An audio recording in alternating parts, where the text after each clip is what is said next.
Jadi pertanyaan saya kepada Pak Ustadz, kenapa Anda keberatan kalau firman Allah bisa menjadi manusia, makhluk hidup? Tapi di satu sisi Anda percaya firman Allah bisa menjadi benda mati, yaitu Al-Quran.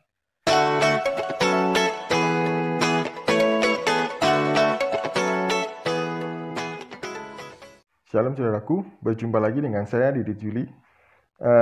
Kali ini mau santai saya ya, kayak orang ngevlog gitu. Jadi saya mau menanggapi seorang ustadz, kalau saya sebutkan namanya pasti saudara semuanya tahu bahwa ustadz ini adalah pakar kristologi katanya, yaitu Ustadz Firanda Adirja yang mengatakan bahwa beliau itu menolak firman menjadi manusia. Nah, sebelumnya mari kita melihat videonya berikut ini. Terakhir saya baca komentar orang tentang Trinitas, kata bahwasanya Allah ada firman-Nya. Kemudian firman-Nya menjelma menjadi Isa. Bingung saya, Allah yang mana, firman-Nya mana? Kok firman-Nya? Kan firman kan perkataan. Gimana perkataan Tuhan berubah menjadi apa? Manusia. Terus kalau jadi manusia firman-Nya hilang, bingung coba. Terus firman ini kok hanya satu menjelma, kan bisa jadi menjelma 10, kenapa jadi satu saja? Ya, Nabi Isa doang, kan ada yang lain bisa menjelma jadi Nabi Isa, jadi nabi yang lain. Intinya mereka bimbang dengan apa yang mereka ucapkan. Saya itu terkadang merasa lucu dan kayak aneh gitu melihat mereka itu ya. Di satu sisi mereka keberatan firman Allah menjadi manusia, menjadi makhluk hidup. Tapi di sisi lain mereka percaya bahwa firman Allah bisa menjadi benda mati, yaitu Al-Quran. Dan kemudian mereka juga tadi bilang, Ustadz Andirja tadi bilang bahwa kalau firman Allah pernah menjadi manusia, berarti firman Allah pernah hilang dong dalam diri Allah. Lah apa bedanya? Kalau firman Allah menjadi kitab suci mereka, menjadi Al-Quran, berarti apakah firman Allah juga nggak pernah hilang? Seperti itu.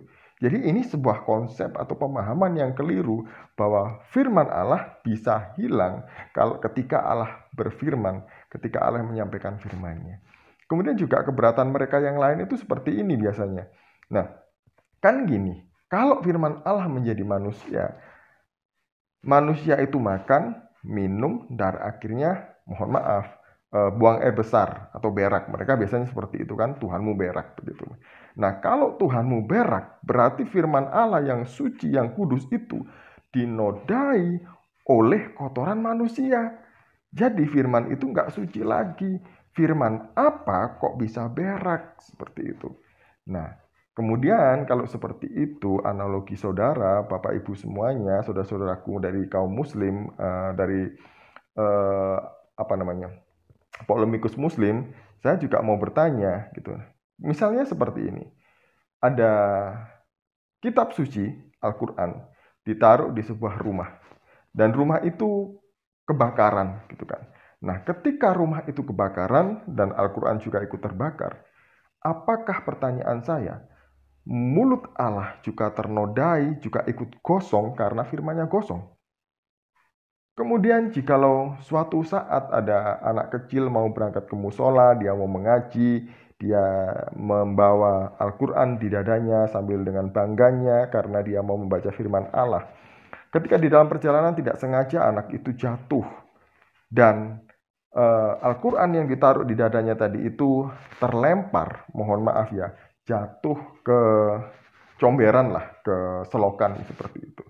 Nah, pertanyaan saya, apakah ketika Al-Quran, kitab suci itu tadi, yang Anda punyai, yang anak kecil punyai ini tadi, jatuh ke selokan, ke comberan, apakah saat itu mulutnya Allah juga ternodai, firman Allah juga ternodai oleh kotoran itu? Tidak kan? Itu semua adalah fisiknya firman Allah. Tapi firman Allah yang sejati tidak ternodai oleh apapun, termasuk ketika sang firman menjadi manusia dan tinggal di antara manusia yang berdosa. Firman Allah tetap menjadi firman Allah dan dia adalah ilahi karena dia berasal dari Allah. Jadi pertanyaan saya kepada Pak Ustadz, kenapa Anda keberatan kalau firman Allah bisa menjadi manusia, makhluk hidup? Tapi di satu sisi Anda percaya firman Allah bisa menjadi benda mati, yaitu Al-Quran. Bagi Allah, hal yang mudah kalau firman Allah itu bisa menjadi manusia. Mau menjadi apa saja yang Allah mau, itu perkara yang mudah. Mau menjadi cacing sekalipun, itu perkara yang mudah. Tapi pertanyaannya, untuk apa firman Allah menjadi cacing kan?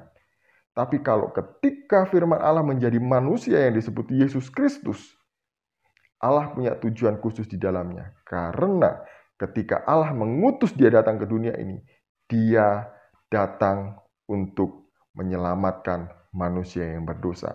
Bagi orang yang mau percaya kepada namanya, yaitu Yesus Kristus, dia akan diampuni dan dia akan diselamatkan dari dosa-dosanya. Jadi itu tujuan Allah ketika firman-Nya menjadi manusia yang disebut Yesus Kristus. Jadi ini yang dapat saya sampaikan, semoga ini dapat mencerahkan kita semuanya. Shalom, salam waras, Tuhan Yesus memberkati kita.